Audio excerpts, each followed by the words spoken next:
Hello' guys, welcome to my YouTube channel. আজি আপোনালোকলৈ মই পায়স কেনেকৈ ৰান্ধিছোঁ তাকে দেখাওঁ বুলি লৈ আহিছিলোঁ। আজি জন্মাষ্টমী বুলি মই পায়স অকণ ৰান্ধিবলৈ যা যোগাৰ কৰি লৈছোঁ বস্তুবোৰ। চেনি, কাজু বাদাম, খিচমিচ, চাউল আৰু গাখীৰ, চেনি, তেজপাত আটাইখিনি মই যোগাৰ কৰি লৈছোঁ। চাউল 3 মুঠি লৈছোঁ, হাতৰ মুঠিয়ে জহা চাউল। ভালদৰে ধুই ফিল্টাৰ পানীত অলপ সময় তিয়াই ৰাখিছোঁ।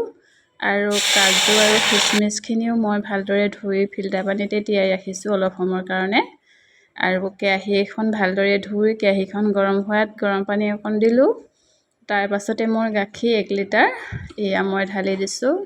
আমুল তাজা গাখীৰটো, এই গাখীৰটো পায়স বনাবলৈ খুব ভাল, একদম লোকেল গাখীৰ নিচিনা একদম একেই। পায়সটো খায়ো ভাল লাগে। মই পায়স ৰান্ধিলে এই গাখীৰটোৱে ব্যৱহাৰ কৰোঁ। 1 লিটাৰতে একদম 4-5জন মানুহে খাব পৰা জোখত একদম হৈ যায়। মই চাউল 2 মুঠি বা 3 মুঠি দিওঁ, একদম জোখত মানে খাব পৰাকৈ হৈ যায়গৈ। মানে 1 লিটাৰ গাখীৰে মানে একদম ভালদৰে চাউলটো সিজাই দিয়ে। ইয়াতকৈ আৰু 1 লিটাৰতকৈ বেছি প্ৰয়োজনেই নহয়। এয়া মই গাখীৰখিনি গোটেইখিনি মই ঢালি দিলোঁ। এনেদৰে ঢালি দি পেলাই পানী অকণমান গাখীৰ টেমাটোত বা বাকচটোত ভৰাই পেলাই জোকাৰি পেলাই লগতে দি দিলোঁ। এতিয়া গাখীৰখিনি অলপ সময় গৰম কৰিম, লৰাই উতলিবলৈ দিম। আৰু যেতিয়া গাখীৰখিনি গৰম হয় অলপ উতলা যেন লাগিব, তেতিয়া মই বাকীখিনি বস্তু এড কৰিম। এয়া মই লাহে লাহে লৰাই আছোঁ। এনেদৰে লৰাই থাকিব লাগে, গাখীৰখিনি অলপ গৰম হ'ব দিব লাগে।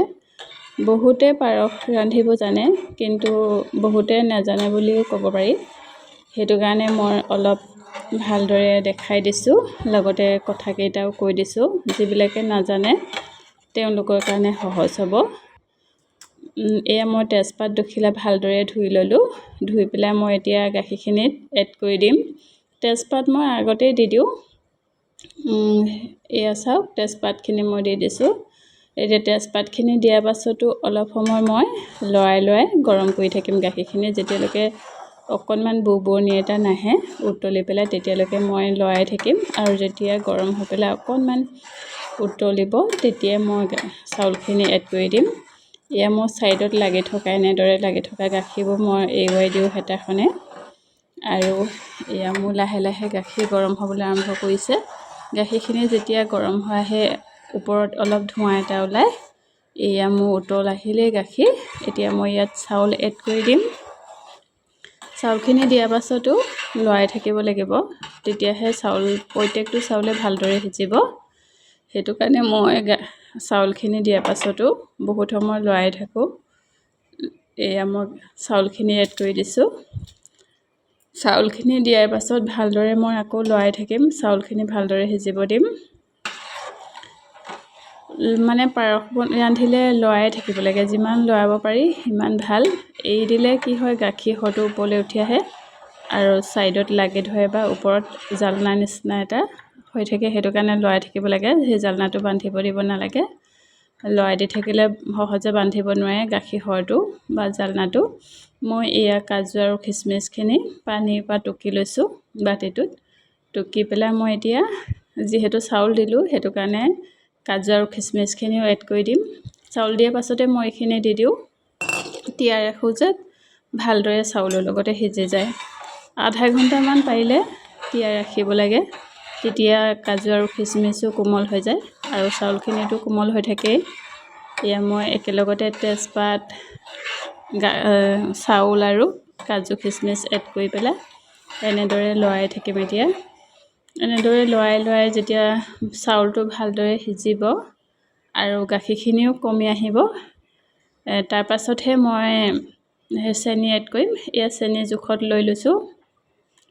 চেনিখিনি মই যেতিয়া গাখীৰখিনি উতলি পেলাই একদম কমি আহিব, তেতিয়াহে এড কৰোঁ। এয়া মোৰ গাখীৰটো কমি আহিলে আৰু চাউলটো সিজিলে, সেইটো কাৰণে মই এতিয়া চেনিখিনি এড কৰিছোঁ। চেনিত যিহেতু ৰস থাকে, পানী নিচিনা এটা ৰস থাকে, সেইটো কাৰণে চেনিখিনি যিমান পাৰি নমোৱা অলপ আগত 5 মিনিটমানৰ আগতহে এড কৰিব লাগে।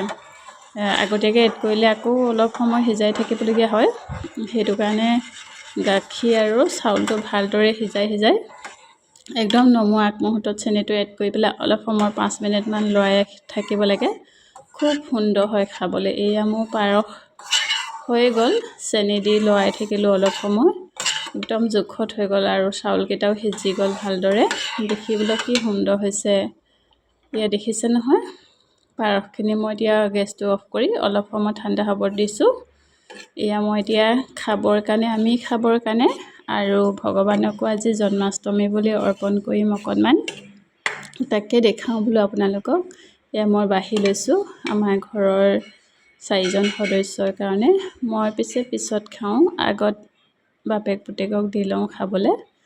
আৰু ভগৱানক প্ৰথমে মই অৰ্পণ কৰিম, তাৰপিছতহে মই খাম। এয়া মই এনেদৰে 3জনৰ কাৰণে 3টা বাটিত বাঢ়ি লৈছোঁ আৰু লগতে ভগৱানৰ কাৰণেও একেলগতে বাঢ়িছোঁ। দেখিছে নহয় কি সুন্দৰ হৈছে দেখিবলৈ, একদম খাবলৈও বহুত টেষ্টি হয় এনেকৈ ৰান্ধিলে। পায়স খাই বাৰু কোনে কোনে ভাল পায় জনাবলৈ নাপাহৰিব।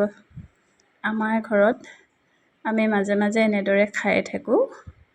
যিকোনো ফেষ্টিভেল আহিলে মই অকণমান ৰান্ধিবলৈ চেষ্টা কৰোঁ আৰু তাকে আজিও এয়াই ৰান্ধিছোঁ, দেখাইছোঁ আপোনালোকক। আপোনালোকে যদি ভাল পায় লাইক কৰিবলৈ নাপাহৰিব, লগতে মোৰ চেনেলটো ছাবস্ক্ৰাইব কৰিবলৈ নাপাহৰিব। এয়া দেখিছে নহয় মোৰ বাঢ়ি হৈ গ'ল। মই এতিয়া ভগৱানলৈ আগবঢ়াম আৰু ঘৰৰ সদস্য 3জনকো খাবলৈ দিলোঁ। এয়া ভগৱানৰ কাৰণে মই অকণমান বাঢ়ি লৈছোঁ। মই এনেদৰে মাজে মাজে দি থাকোঁ। প্ৰত্যেকজন ভগৱানকে নিদিলেও মই ভগৱান বিষ্ণুক কৃষ্ণক আৰু গণেশ বাবাকো অৰ্পণ